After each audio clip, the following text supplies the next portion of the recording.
Hello guys, welcome back. So, setting up a Vizio 5.1 soundbar can completely change how your TV sounds, turning basic audio into a full surround experience, but only if everything is installed in the right way. A lot of people plug in the soundbar and subwoofer but don't get the true surround effect because the rear speakers or connections aren't configured properly.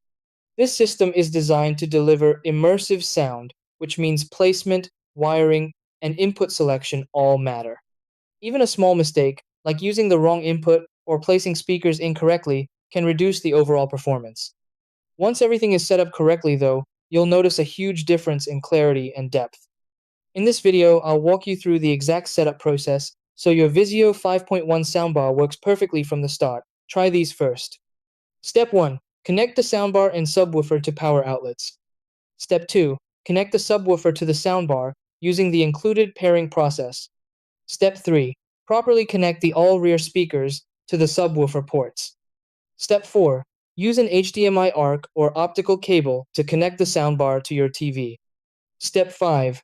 Select the correct input source on the soundbar. Step 6. Play audio and confirm all speakers are working properly.